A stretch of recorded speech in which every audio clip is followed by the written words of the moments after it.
Welcome to sauce TV. నేను మీ అవిద్ సేన్. ఈరోజు ఎక్కడ చూసినా కూడా పవన్ కళ్యాణ్ మాటే వినిపిస్తుంది. సముద్రంలో పవన్ కళ్యాణ్. నిజంగానే పవన్ కళ్యాణ్ చేసింది సాహసం అని చెప్పొచ్చు. ప్రధానంగా ఏంటంటే గతంలో తీసుకుంటే బాలీవుడ్లో చాలామంది అంటే ఈ మాఫియా దెబ్బకి బాలీవుడ్లో చాలామంది సింగర్స్ కూడా దూరమైనటువంటి పరిస్థితి. అద్భుతమైనటువంటి సింగర్స్ చాలామంది పేర్లైతే వద్దు, కానీ ఈ మాఫియా దెబ్బకి అటువంటి మాఫియా ఉండేటువంటి మాఫియా స్థావరమైనటువంటి కాకినాడ పోర్ట్లో పవన్ కళ్యాణ్ ఎంట్రీ అనేది నిజంగా ఒక హీరోయిజం అనే చెప్పొచ్చు. మనం ఒక రకంగా డిప్యూటీ సీఎం చేసినటువంటి ఈ పని అందరూ కూడా అంటే విమర్శకుల చేత కూడా ప్రశంసలు అందుకునే విధంగా ఆయన పనిచేశారని చెప్పచ్చు. ప్రధానంగా నాలాంటి వాడికే పోర్ట్లో రావాలంటే 2 నెలలు పట్టిందని చెప్పి కూడా పవన్ కళ్యాణ్ ఇక్కడ వ్యాఖ్యానించడం జరిగింది. As a deputy chief minister of Andhra Pradesh నాకే సహకరించాల ఇక్కడున్న ఈ ఏమో పోర్ట్ అధికారులు.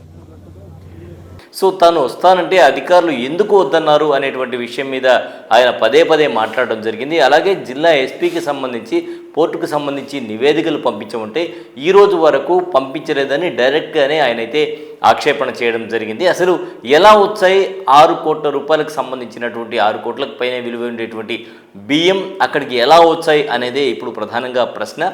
ఈ ప్రశ్ననే ఆయన పదే పదే ప్రశ్నించడం జరిగింది. మనోహర్ కూడా దీని మీద చెప్తూ ఉన్నా కూడా ఎవరు కూడా పట్టించుకోవట్లేదు, అందుకని తాను ఎంట్రీ కావాల్సి వచ్చింది అని చెప్పి చెప్పడం జరిగింది. ప్రధానంగా తీసుకుంటే ఇక్కడి నుంచి స్టెల్లా అనేటువంటి షిప్లో ఈ 6 కోట్ల రూపాయలకు పైబడినటువంటి బియ్యం రవాణా జరుగుతూ ఉంటే ఆయన వెళ్ళి డైరెక్ట్గా పట్టుకోవడం జరిగింది. సో ఆయన వెళ్ళి అక్కడ షిప్ని చూసి సీజ్ ద షిప్ అంటే మనకు సింగం సినిమాలో సూర్య గుర్తొస్తాడనమాట. అంత యాక్టివ్గా అంత ఇదిగా నైస్గా మాట్లాడుతూ టర్న్ అయ్యి సీజ్ ద షిప్ అంటారు అనమాట. పోర్టున్నదేంటి మీరు కూర్చోబెట్టి స్మగ్లింగ్ చేయడానికి. Seize the ship, seize the ship. If any pressure comes from central government, we'll see. అదైతే ఇప్పుడు డైలాగ్ అయితే ట్రెండింగ్గా మారిపోయింది. అంత చక్కగా చెప్పడం జరిగింది. సో ఎంత చక్కగా చెప్పారనేది పక్కన పెడితే ప్రధానంగా ఆయన లేవనెత్తినటువంటి అంశాలు కూడా చాలా కీలకమైనటువంటి అంశాలని చెప్పొచ్చు. వైజాగ్లో డ్రగ్స్ ఏ విధంగా వచ్చాయో అదేవిధంగా ఇక్కడకు ఆర్డీఎక్స్ లాంటి ఏదైనా వస్తే పరిస్థితి ఏంటి, దేశ భద్రతకు సంబంధించిన అంశం.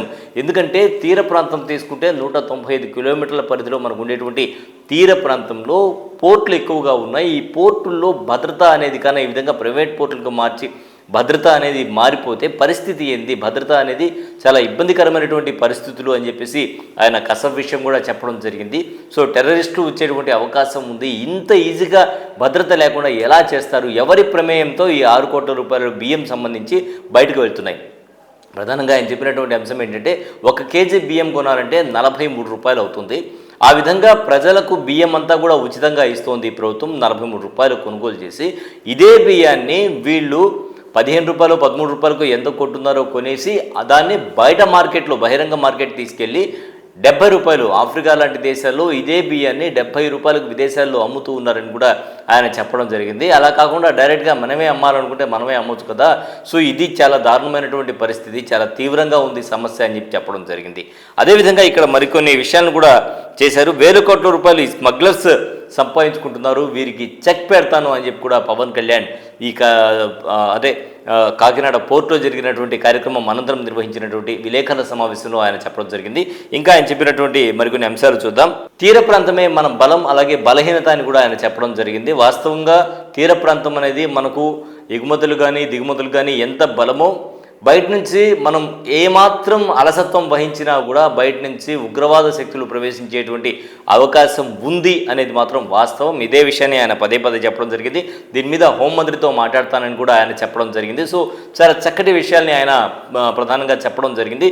ఇక్కడ ఇంకో విషయం కూడా ఆయన చెప్పడం జరిగింది. 43 రూపాయల బియ్యాన్ని పేదల నుంచి తక్కువ ధరలో కొనుగోలు చేస్తున్నారని. వాస్తవంగా తీసుకుంటే కూడా ఏదైతే ఇప్పుడు వైసీపీ గవర్నమెంట్ వచ్చిన తర్వాత ఏదైతే వాహనాలు పెట్టారో ఈ వాహనాలు పెట్టిన తర్వాత కొన్ని వాహనాలు చాలామంది చెప్పడం ఏంటంటే పెద్ద పెద్ద అపార్ట్మెంట్ల దగ్గర కూడా ఈ వాహనాలు వెళ్ళి ఆగి అక్కడ వెళ్ళి వాళ్ళకి ఇస్తూ ఉన్నారంటే అపార్ట్మెంట్లో ఉండేవాళ్ళు సాధారణంగా ఏంటంటే ఇప్పుడు ఎన్టీఆర్ హౌసింగ్ లాంటి అపార్ట్మెంట్స్ అంటే ఓకే, ఒక రకంగా పేదలు ఉండేటువంటి ప్రాంతాలు. మెయిన్ సిటీలో ప్రధానంగా కీలక పాత్ర పోషించేటువంటి ప్రాంతాల్లో ఉండేటువంటి అపార్ట్మెంట్స్ తీసుకుంటే పెద్ద పెద్ద అపార్ట్మెంట్స్ అక్కడికి కూడా ఈ వాహనాలు వెళ్తూ ఉన్నాయి అంటే అక్కడ పేదలు ఉంటారా? అనేది ఇప్పుడు ప్రశ్నార్థకంగా మారిపోయింది. నిజంగా అక్కడ పేదలు ఉండేటువంటి అవకాశం లేదు. ఎందుకంటే అక్కడ రెంట్లే 15,000 20,000 ఉంటాయి. 20,000 రెంట్ పెట్టేవాడు పేదవాడై ఉంటాడా? సో ఈ వాహనాలు అక్కడికి ఎందుకు వెళ్ళి ఇస్తున్నాయి? గతంలో అంటే వెళ్ళి తెచ్చుకునే వాళ్ళు ఎవరు వెళ్ళారు ఎవరు వచ్చారనేది తెలియదు. కానీ ఇప్పుడైతే చాలా కీలక ప్రాంతాల్లో చాలా ప్రాంతాల్లో ఇటువంటివి కూడా జరుగుతున్నాయి. వీటి మీద కూడా దృష్టి సారించాలని చాలామంది చెప్తూ ఉన్నారు. సో మొత్తానికి ఆయన లేవనెత్తినటువంటి అంశం ఏదైతే ఉందో, బియ్యం ఏదైతే అక్రమంగా ఈ విధంగా చేస్తూ ఉన్నారు అనేటువంటి విషయం ఏదైతే ఉందో ప్రతి ఒక్కరూ ఫోకస్ చేయాల్సినటువంటి అంశం. నిజంగానే 43 రూపాయలు కొనుగోలు చేసినటువంటి బియ్యాన్ని కేవలం 10 రూపాయలు 20 రూపాయలకి 15 రూపాయలకి కొనుగోలు చేసి తీసుకెళ్ళి బహిరంగ మార్కెట్లో 70 రూపాయలకి అమ్ముతూ ఉంటే స్మగ్లింగ్ ముఠాని మనం ఇది డెవలప్ చేసినట్టే అవుతుంది.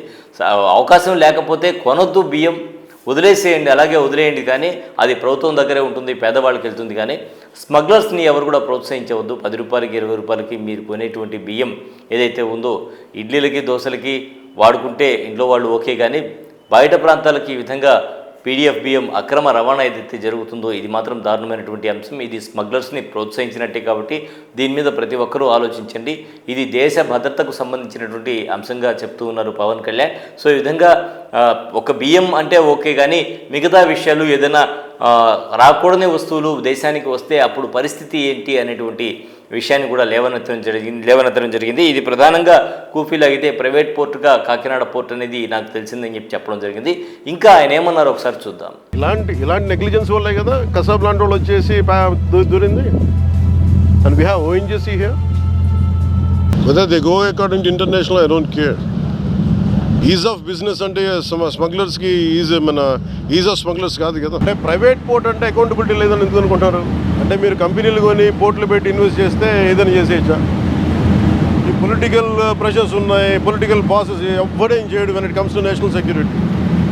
మీ బాస్కి తెలుసా ఎంత డేంజరస్ గేమ్ ఆడుతున్నాడు అతను? ఇది పీడిఎస్ తాగుద్దా? ఇది ఉగ్రవాదులకి టెర్రరిస్టులకి హెవెన్. ఇది వస్తానంటే లేదు సార్ 10,000 మంది జీవితాలు పోతాయి సార్. ఏంటి 10,000 మంది జీవితాలు పోయాయి? కోర్టు ఉన్నదేంటి మీరు కూర్చోబెట్టి స్మగ్లింగ్ చేయడానిక? Seize the ship. సో ఇది ఇవాల్టి స్పెషల్ రిపోర్ట్. మరో స్పెషల్ రిపోర్ట్లో మళ్ళీ కలుద్దాం. అంతవరకు సెలవు, నమస్కారం.